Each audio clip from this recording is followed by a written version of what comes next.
to discuss the issue of the regulation in the healthcare sector and are economic tools useful and used. And we have a very distinguished panel to discuss that. Brigitte Dormont, Université Paris Dauphine. Brigitte, we met in Aix, we've said. We met in Aix where the weather was very nice, even in January. Randall Ellis from Boston University. I think Randy will be very familiar to all of you in the audience, as indeed is all the panel. And next to Randy is Sherry Glied. Yep. And finally, Erik Schokkaert. Fine. Erik was worried that because we couldn't pronounce his name, he would be unlikely to feature on the Nobel Prize winning list. I reassured him that far more embarrassing is when you have a simple name. Well, right, let's kick off. So first of all, Brigitte. Okay. Thank you. So Bob Elliott convinced me not to use my slides, while I'm more comfortable with slides, but it's okay.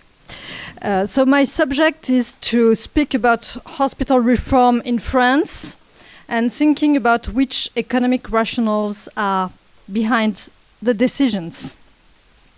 So first of all, France has very little experience in public policy evaluation, and currently there is a lot of effort devoted to implement more systematic policy evaluation in France. A lot of discussion. I suppose that Antoine Bozieux spoke of this in the preceding session.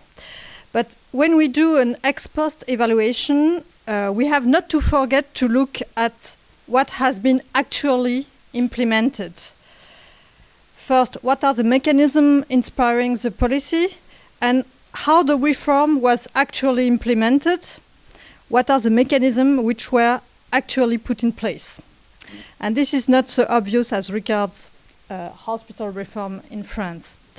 So, generally speaking, still, there are two steps to evaluate a policy. The first step is to examine how the reform was actually implemented, where the appropriate incentives put in place, and second, the impact evaluation per se. In general, the academic study just look at the second step, the making the impact evaluation per se, without thinking about the real mechanism that were actually put in place. As concerns hospital reform in France, we should not forget to look at this first issue, what was the actual reform, and this is especially true for France.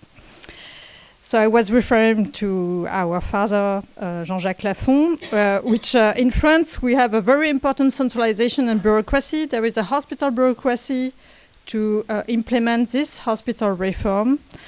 And people think that the regulator is benevolent in France, while actually the regulator is very exposed to a lot of pressures from a lot of parties.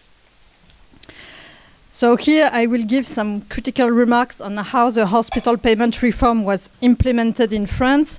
So I told to my neighbor that I felt bad to tell so much bad about my country, and I suppose there is a lot of problems in other countries too. So not at all, yeah. So in 2004 we had a hospital payment reform. In France, all hospitals are financed by a unique third-party payer, by the French National Health Insurance. And before 2004, there was global budgets for public and private non-profit hospitals, while for private for-profit hospitals, there were payment per stay with regional prices.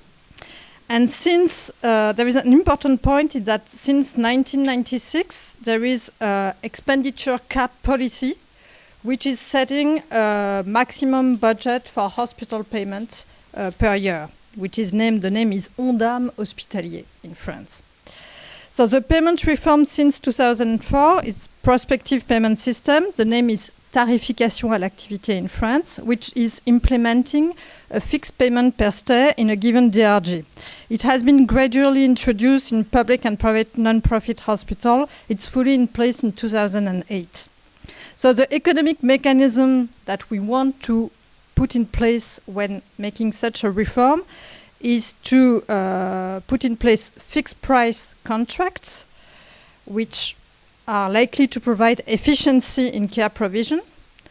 And second, to put in place a yardstick competition to set for the regulator to be able to set appropriate prices. He has weak information on costs, so he has to observe costs in order to compute average cost and to propose proper relevant prices.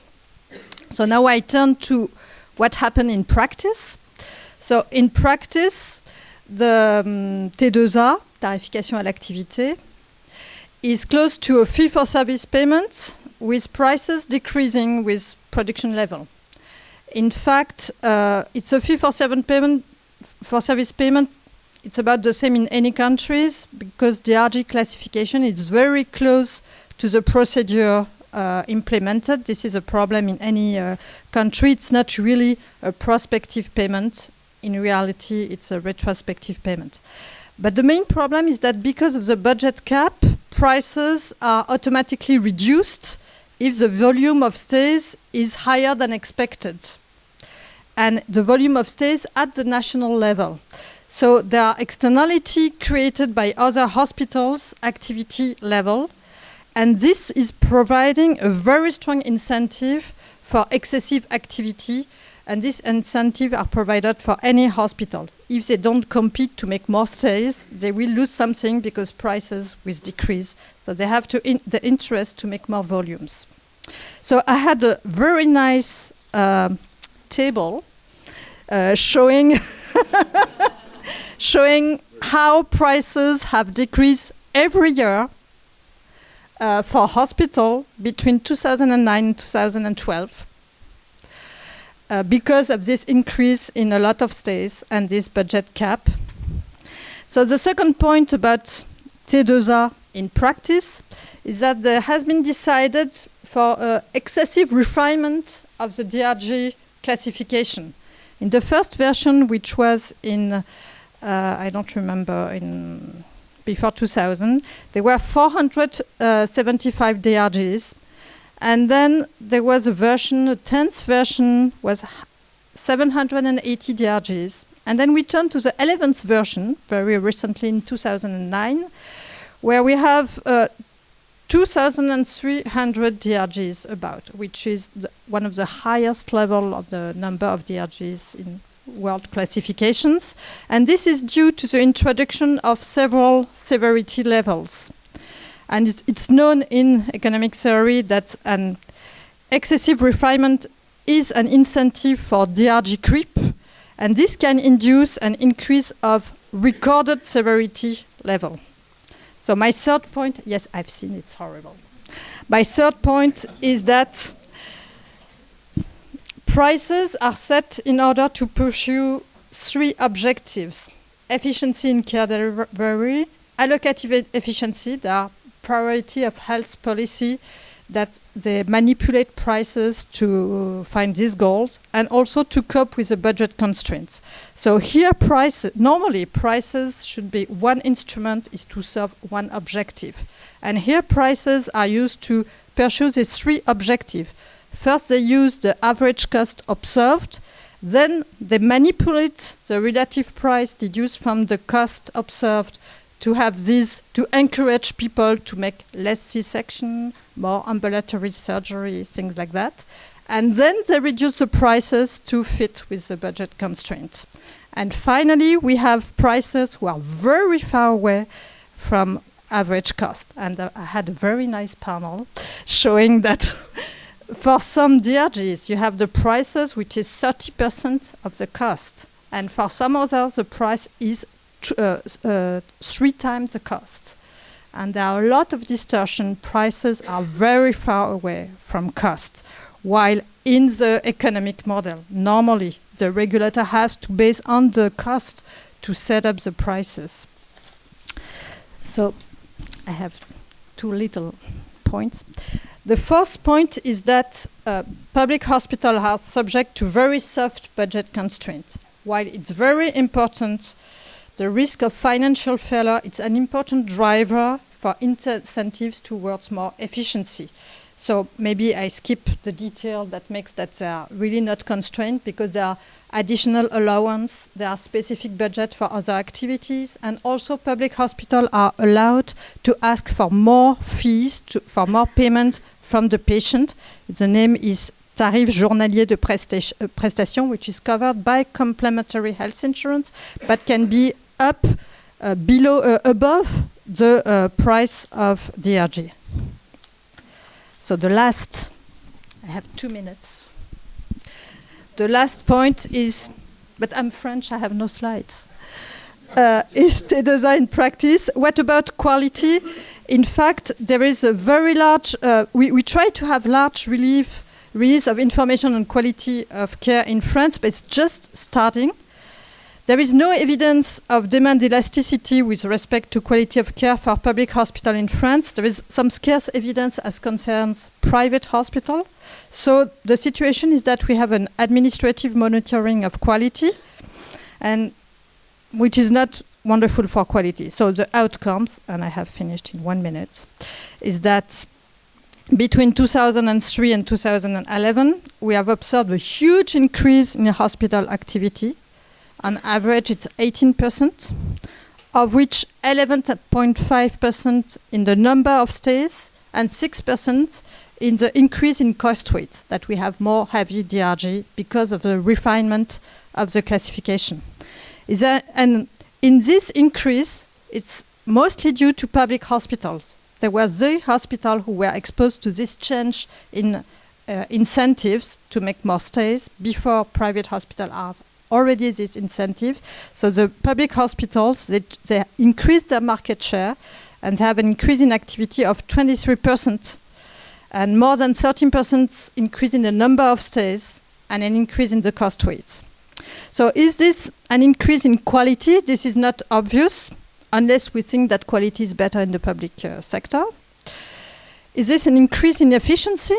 This is really not obvious because prices have no close link with costs, and there is possibly more gains for a hospital director, more gains to increase the number of stays than to improve efficiency, given the incentives that are actually put in place. And it's not obvious that there was an increase in efficiency. There is one paper who is showing an increase in productivity for public hospital, but we don't know where it comes from. Maybe simply because they reduced the budget, and that's all. And for sure, there is an increase. The impact of this reform is an increase in activity, which cannot be explained by the population aging only. It has been evaluated, and the population aging can account for about 80% of what has been observed. So we can see that the mechanism produced by this reform is mostly to increase activity of public hospital. And I have to add that this reform was very bad welcomed by people working at the hospital. And they say that they get crazy because the director of the hospital asks them to make more and more and more stays. And this is really what the actual mechanism put in place had to induce, and this increase in the number of stays. That's all. Brigitte, thank you. Randy, straight over to you. Great. I'm going to talk a little bit about some theoretical concepts related to risk sharing, and then I'll talk a little bit about what we've learned in terms of empirical and practical applications. So risk sharing is a very simple idea that there's always a risk whenever you look at one group of patients or the single patient over time or all of the people who are going to the hospital. You can choose any group. And there are a variety of ways you can pay for the costs of those patients. You can either pay cost-based or fee-based services. So each time there's one more service, they get more money. Or you can do bundling. And the DRGs or GHMs that you use in France are a classic example of bundling. But it's also important to realize that you can do something in between. You can share the risk of costs with the hospital or with the doctor or with the health plan. And so risk sharing is an important extension of the pure payment system of purely bundled payment. So I was pleased when Luigi mentioned the Ellis and McGuire paper of '86, where we developed this for a hospital setting. But in this audience, I must point out that we merely elaborated on the Lafont and Tirole paper from earlier time, which really was a principal agent model, thinking about how there are two prices. There's the lump sum payment and the marginal payment, which you can adjust to do better than just a lump sum payment. And it's a rather trivial thing as an economist to build a model that shows when you have two policy instruments, you can always do better or at least as well as with one policy instrument. And what made Ellis and McGuire popular, I think, is we were writing in response to the implementation of DRGs in the US and the concern that incentives were too strong to stint or undersupply care and avoid the highest cost patients. And I think the other reason that people like the paper is that we did not assume that hospitals and doctors were just selfish and greedy, but we assumed they were altruistic, that they actually like and care about their patients. And I do think that doctors and hospitals are different from most healthcare suppliers of goods in that you can see all kinds of altruistic behavior. But unlike what some doctors might presume, or especially some hospitals might presume, I don't think it's fair to say they're only motivated by altruism, but instead the profit motive is still very much there. And so the Ellis-McGuire model recommended that you moderate the amount of the lump sum payment to reflect the degree of altruism.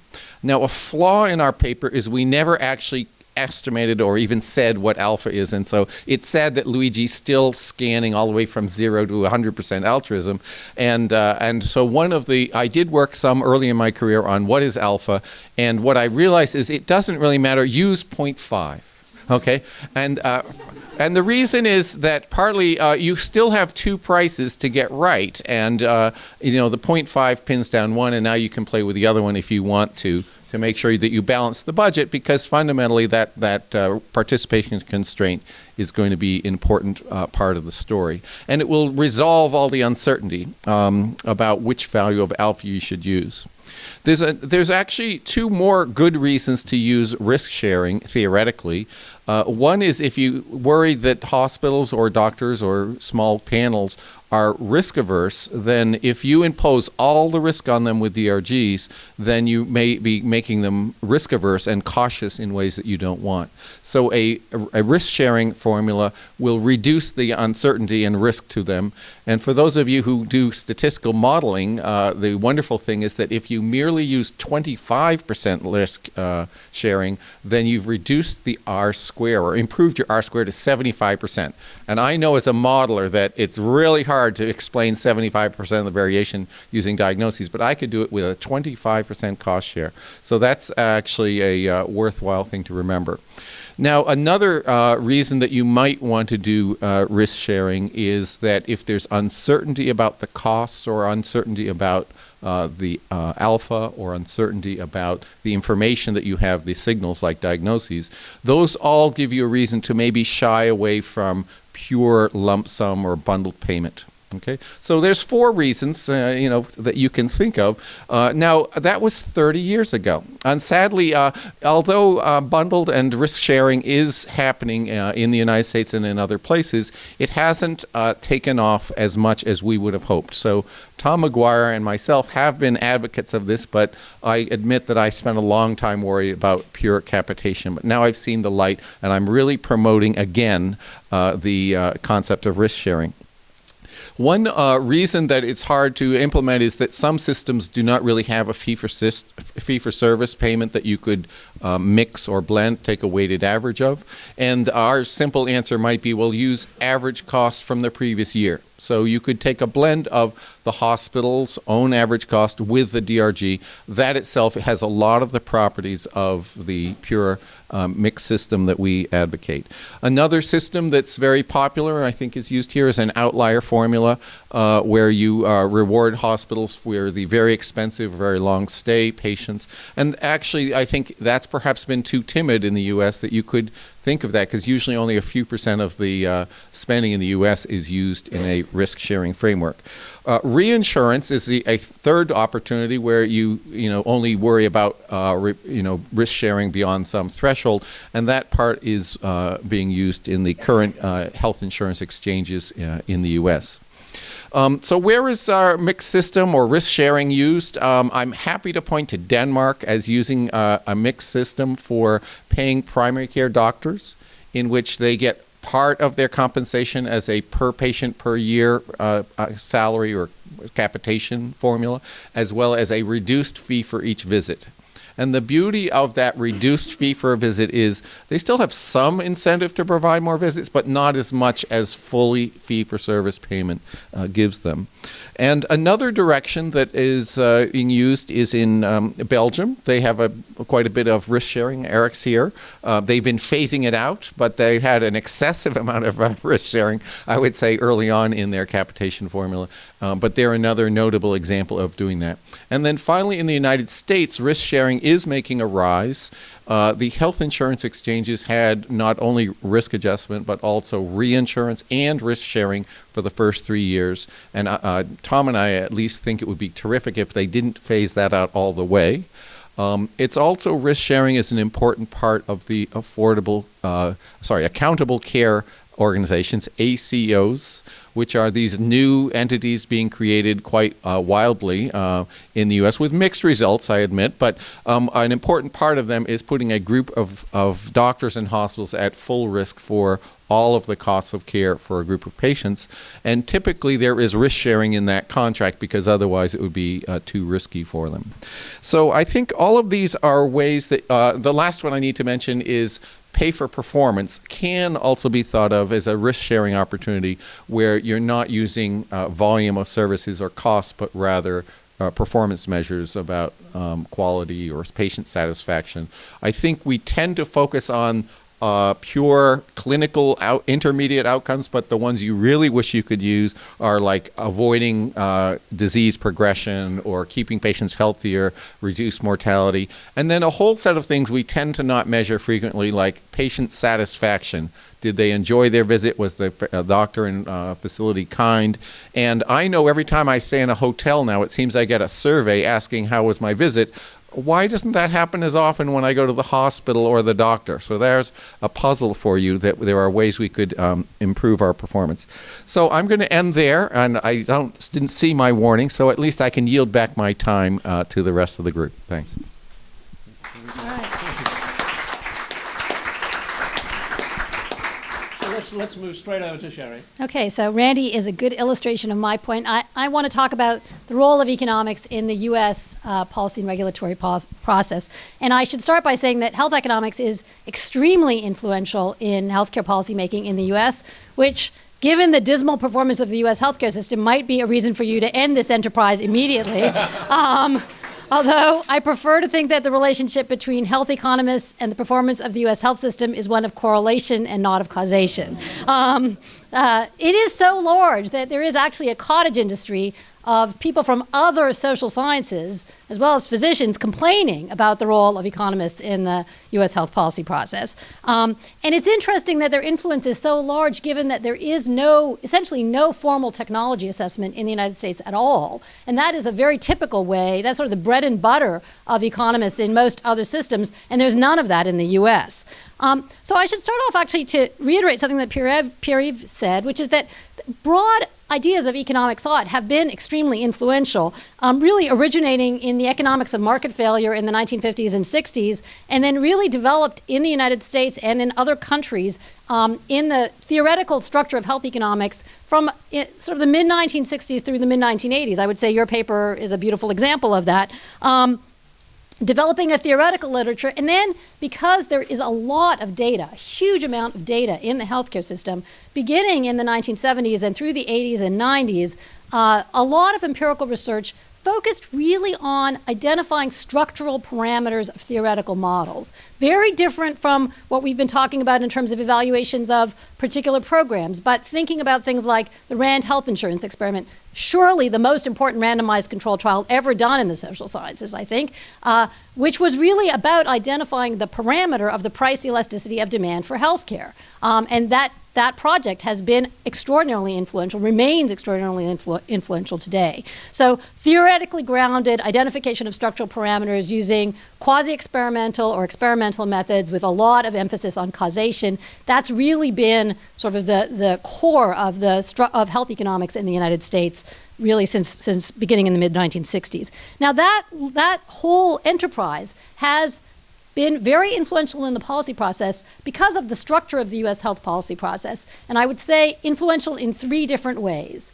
The first one, extremely important, is the informal contribution of economists to the policy process. So I just came back, I'm a professor of economics, I have been professor of health policy for my whole career, but I've been in the US government twice for various lengths of time, and the US government there is a regular flow of economists in and out of the government, both in the legislative branch, but much more in the executive branch and the administrative agencies. And there is a structure of advisory boards, which everybody has, and everyone sits on, so all the health economists sit on one or another of these advisory boards. So there's a very routine flow from academia into the policy process that exists. But there are also formal components of this relationship. Probably the most important of them is that since the mid-1970s in the United States, every policy project that goes through, every legislative project that Congress votes on and the president signs has to be measured, assessed by an organization called the Congressional Budget Office. The Congressional Budget Office has to provide a forecast of the cost and the consequence of any legislative endeavor, say the Affordable Care Act. So we just passed this healthcare legislation. The Congressional Budget Office had to provide an estimate of it. It is staffed virtually entirely by professional PhD economists. And they have their mentors back in their universities. They are completely plugged into the economics literature. And they develop simulation models of how policies will work, into which they put these structural parameters that are derived from quasi-experimental research over time. So this policy flow is continuous over time, back and forth.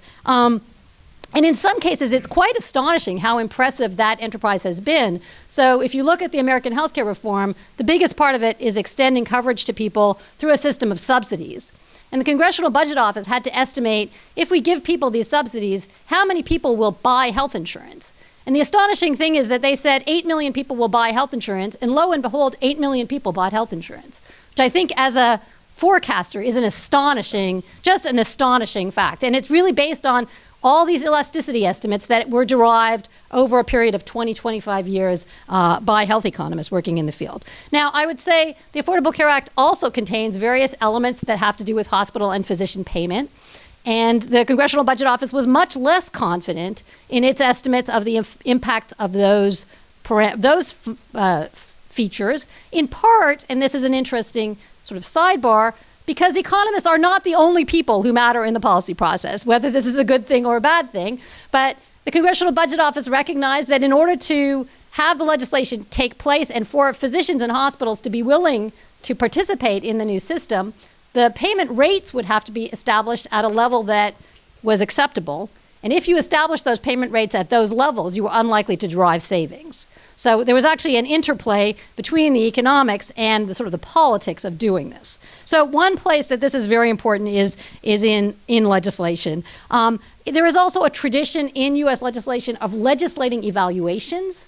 So for example, the Congress may pass a piece of legislation and say, and we hereby authorize this much money to be spent on an evaluation of the effect of this legislation. And then an office has to go out and contract with some outside body to do that kind of evaluation. So that's another way that this happens. And then in the regulatory process, there is a very similar structure, something called a regulatory impact analysis. Pedro was talking about them earlier, in which usually, again, professional economists who are embedded in all of the agencies have to assess what the impact of a regulation is and how it would be changed if the regulation were structured otherwise. And in that case, we are more in the repeated game kind of story where you might think about an evaluation of a particular way of doing pay for performance, say, and then kind of thinking about the regulatory agency revisiting that, revisiting the DRG weights, revisiting the way that they do risk adjustment or so on, because it's a regulatory process. But again, economic analysis very much part of this process, and this politics and legal and all these other arguments going on as you think about it. But the role of economists, very broad. So if we think about these accountable care organizations that Randy was just mentioning, so this is an effort to reward hospitals for saving money and producing better outcomes through a risk-sharing mechanism.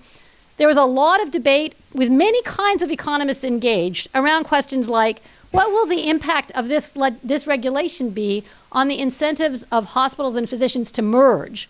What will happen to competition among hospitals? There will be this will incentivize vertical integration. How will vertical integration affect competition in the healthcare market? Is that a good thing or a bad thing? And how do we think about that? What are the incentives for selection of patients by these accountable care organizations? Will healthier patients go here and less healthy patients go there? And how are we going to address that? What are the incentives for efficiency and for risk sharing? And then political considerations. If we build it this way, will anyone show up? Or do we have to change the risk-sharing parameters in order to encourage more people to actually play this game? So economists very much part of all of those kinds of discussions at various levels. So I would say, just as I think about this project going forward, really the importance of estimating underlying causal parameters, because often in the policy process you are thinking about something which is novel. It has never been tried before, so you can't look at what has happened when you tried it before because we're doing it of first instance. And actually structural parameters are really important in that kind of exercise. So if you're actually thinking about a new policy, you don't get to do it in only one place and then see if it works and try it everywhere. You're usually doing it everywhere in the country at once, and that's a different kind of analysis. The importance of people thinking both theoretically and empirically, not only giving advice to policymakers, but also asking questions, like this question about mergers and horizontal and vertical integration in the case of accountable care organizations. I think without economists at the table, those questions probably would not have been asked. So I think the importance of asking the right questions, and also the importance of formal evaluation processes. We're going to try this, does it work? And then what happens to that result of the formal evaluation? Does it re-enter the policy process, or does it just sit on the shelf? So all of those as considerations going forward.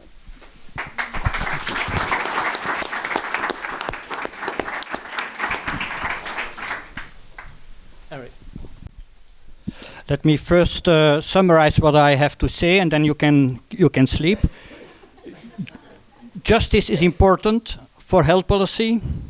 Economic tools are extremely useful to analyze justice issues. The economic tools that can be used to analyze justice are not used enough by economists. That partly explains the gap between economists and policymakers, and I hope hospinnomics will do better. Okay, that's my message. Now, let me elaborate a bit. First, why is justice important? Because people care a lot about justice, at least in Europe. When economists talk about remunerations of doctors, people think the earnings of doctors and income distribution. When economists think about moral hazard, people think about equality of access for the weaker groups in society. People do care. And because people do care, policymakers do care. And because policymakers do care, economists should care. Now, why do economists care not enough? Probably because they think justice is too soft. Either it's too soft, philosophical, it's for softies, okay? We like to be hard. No? Or social choice, which is much too abstract and too mathematical. And apparently there's not enough in between. And then, what is the trick? The trick is to say, we focus on efficiency. And then justice, that's for a second step. First the serious guys, then the softies, okay? Now, I try to be a bit provocative because it has been a long afternoon for you too, okay? So that's what you then see in all these handbooks. Sherry is responsible for one, Pedro is responsible for one.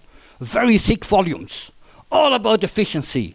And then one chapter, normally the last, on equity. This is like a kind of, I don't know if you say that in English, that's like a kind of fig leaf to hide the nudity of the economists. Now, we know that this is wrong, in fact. The theory of market failures of the 50s and the 60s, that's basically only applicable in a first best setting. We know that in a second best setting, it's not possible to distinguish justice considerations and efficiency considerations. They have always to be considered together. One can only defend the practice to focus only on efficiency by saying, okay, this is my social objective.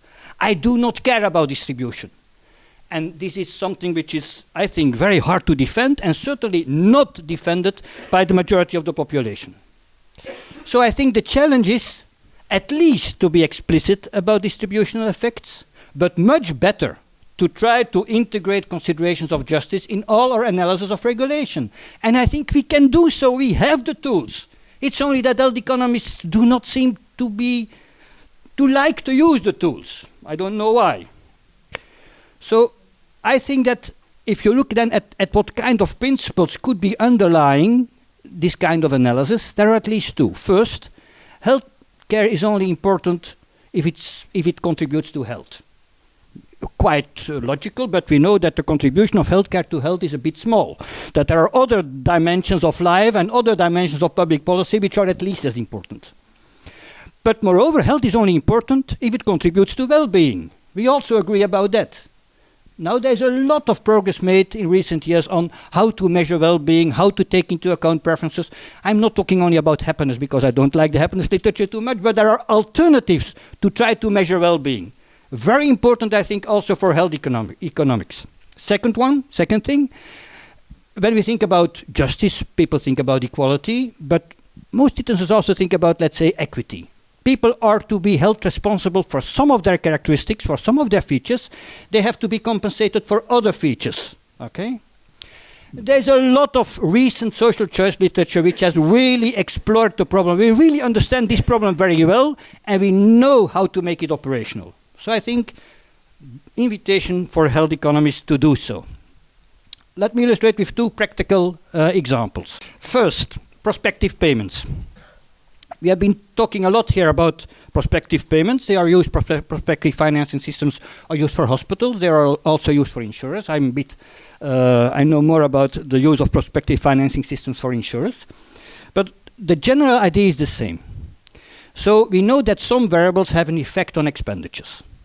We include them in the formula, in our distribution formula, in our computation formula, yes or no. We know what are the consequences of not including them in the formula. Okay? Either we give incentives for premium differentiation, or if this is not possible, we give incentives for risk selection. And we give incentives, let's say, for selective focus on this kind of groups which are not represented in the formula. It's an ethical question whether what we should include in this formula. This is not a matter of technicalities. It's a really very important social issue.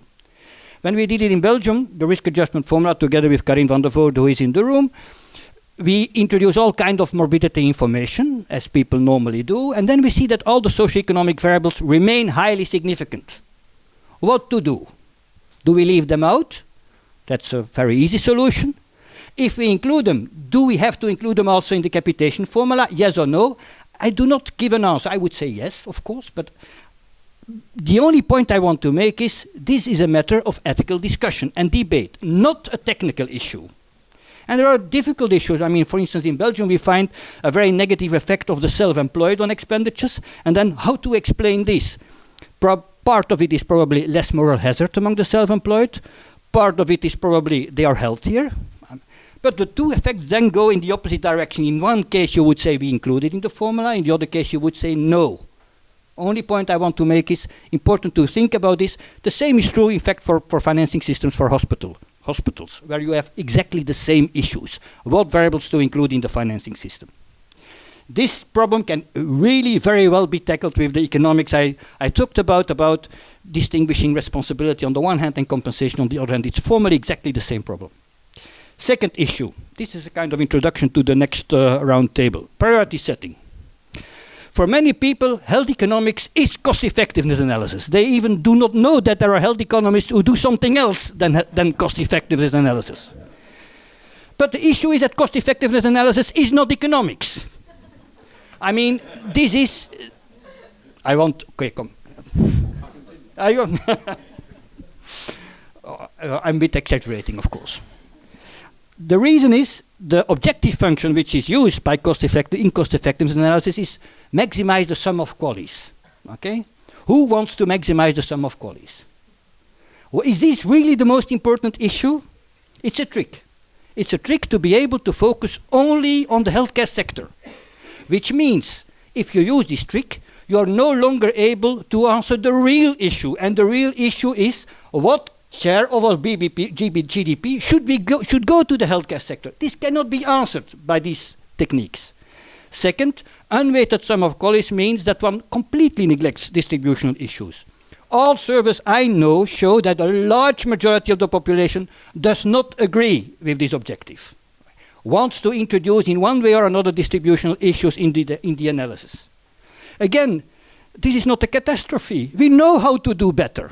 We simply can use cost-benefit analysis with distributional weights. We know that we can do much better than what is usually done, except that economists do not have the courage to try to explain to medical doctors that cost-benefit analysis is not necessarily something which is ethically to be rejected. We should have the courage to explain and not to focus only on, let's say, the usual objective function of cost-effectiveness analysis. Again, an issue, very important, I think, where justice is important, where we do have the tools as economists, and where these tools are not used. Thank you.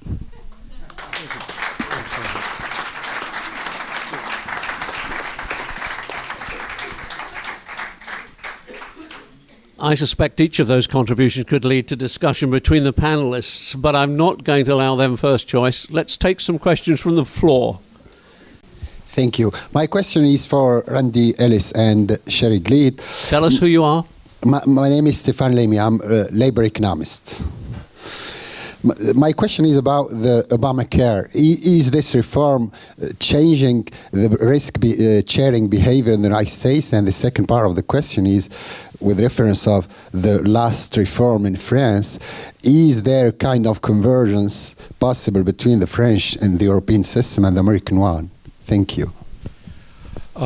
And nothing about Obamacare can be answered in 30 seconds, so this is very difficult. Obamacare was more about expanding access and insuring people who didn't have insurance. There were a lot of reforms also in Medicare and the private exchanges that will influence the supply side risk, but that is not the main focus of it.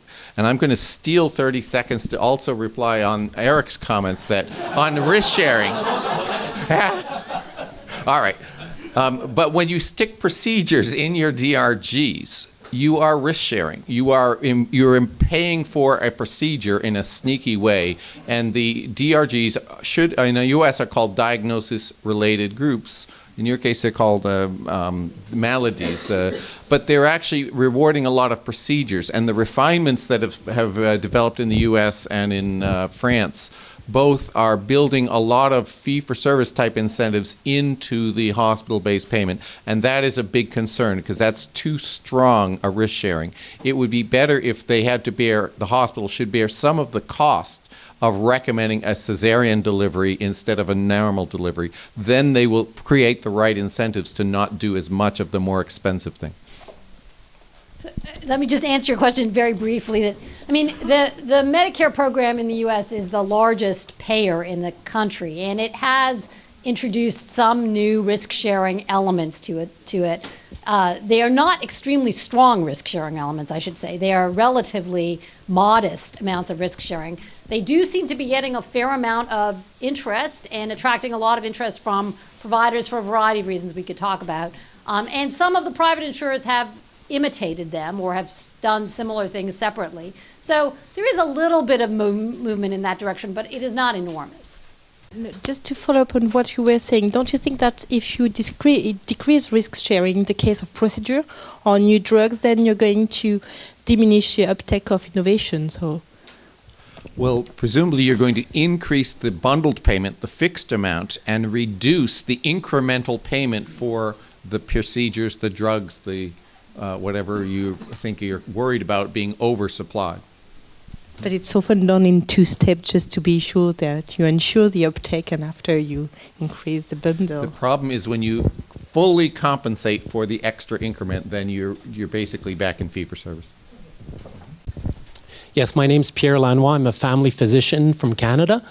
I just want to let you know that in our system, in the province of Ontario, we do have a risk-sharing system, that it's a blended model. And I wanted to give you at least our perspective as physicians. As family physicians, it's been a wonderful transition from the fee-for-service to the blended model. And why? Well, 2 reasons. One major reason is that there's an incentive. We talked about the altruism here, but there's an incentive to keep your patient healthy, as opposed to a financial incentive to see the patient on a fee-for-service basis. That's the first thing.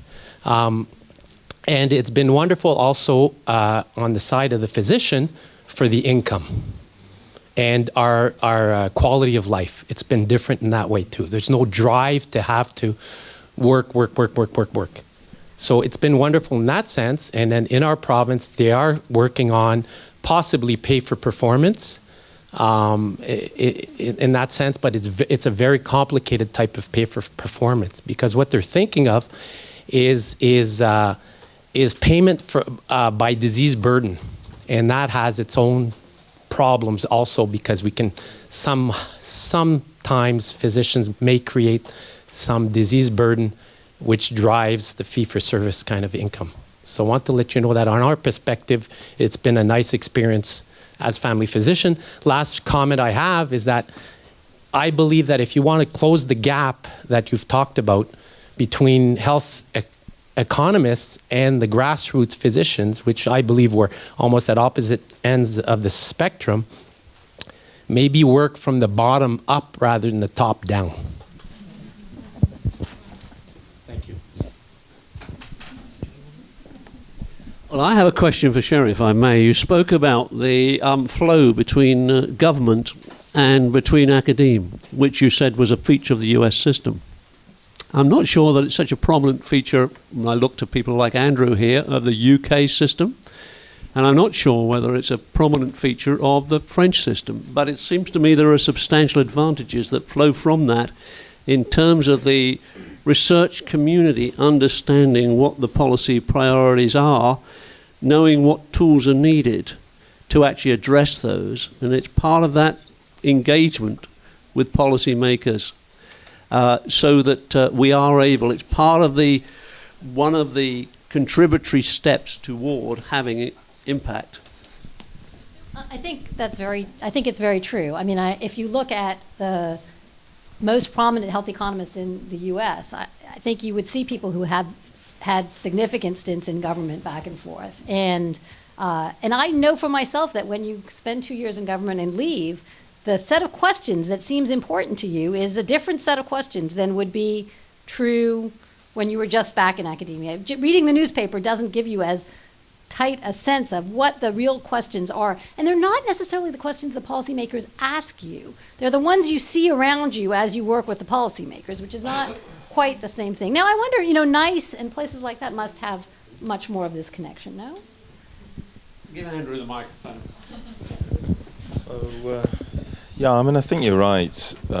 It's actually quite uncommon, I think, certainly in England, maybe in the UK generally, that people from academia spend time in the civil service. But personally, I found it really useful to work in government, both in England and elsewhere, Australia. But actually, the academic profession doesn't really recognise that in England. It sees that you've just gone off somewhere and your career's come to a bit of a halt. So maybe you have a different incentive system in the US that allows that to. There's some immediate payoff. Usually the payoff is a bit further in the future. And I think the crucial thing is, what is the incentive for individuals within the academic community to spend some time working at the coalface? And I don't think necessarily we've got that right. Could I just say that, Andrew, you asked my follow-up question. Really, I think the incentive structure must be slightly different in the US, and yet you don't have the sort of planning model that I was describing when I was talking about the rewards from impact, but that's been the response within our system. Perhaps that will address some of those issues, or it will increase the rewards for actually spending time understanding what the policy agenda is. I mean, I think there's a fair amount of variation among American universities in their attitudes towards having people spend time in the public sector. Although most universities would give you a leave for a year or two of leave, and most people don't do it until they've gone away, until they've gotten tenure. It's a fairly scary thing to do before you get tenure. Some people do, but it's hard. But then there are places, for example, Harvard historically has seen this as very much part of the role of its economics department, that people should go back and forth, and that's very much valued. I think MIT to some extent, some different universities, and probably less so in other places. So it's culture. I wanted to add another very important way that economists can contribute to the policy discussion, and that's to serve on the review panels for the National Institutes of Health or whatever groups are reviewing grant proposals. Because I know that in the U.S., if you went back 30 years, most of the National Institutes of Health in the U.S. did not have much input from economists or methodologists. And there was a reluctance by doctors in particular to give up on controlling that, perhaps. And some of the institutes are much more broadly accepting and welcoming of the economists. But I just want to put in a plug that I think that just as having doctors review economist proposals for developing a new theory or model, it is wonderfully useful to allow statisticians, psychologists, and even economists to give feedback and review of grant proposals. So I could go on that, but I think that's very valuable. Brigitte, did you want to comment on that? Yes, maybe I was tempted to say something, because in France the situation is very different. It's not only a question of incentive for academic people and taking this into account in the career. It's just that economists, they don't interfere at all, almost at all, with decision. It's very, there is no, the most decision, and I didn't address this question about hospital payment system, but people who decide for payment system, these are people who are specific civil servants that were recruited with a kind of education which doesn't have a lot of economics in it, and they are very close to, they are all, it's kind of a clergy close to all the ministry. And it's very fascinating, because I'm part of a group of economic advisors who have been, for the first time, they were set up on the basis of academic achievement. But there are not many things like that, and we don't interfere at all with the decision. We just say to the Prime Minister, this is what has to be done. And Antoine Bozio is in this group. And you have to do this and that. And then the decision is taken with, we don't know which influence we have on it. And we know that there is 99% of the decision is due to political consideration, and also the influence of these people who are making a lot of reports. And when you read those reports, you see all the mistakes in reasoning that are done. And it's really incredible. This is my feeling, that we are very far from having, in France, a respect for economic thinking, what you explained. I simply want to add one sentence. I mean, if academics think they do not have enough influence, it is because they are bad teachers.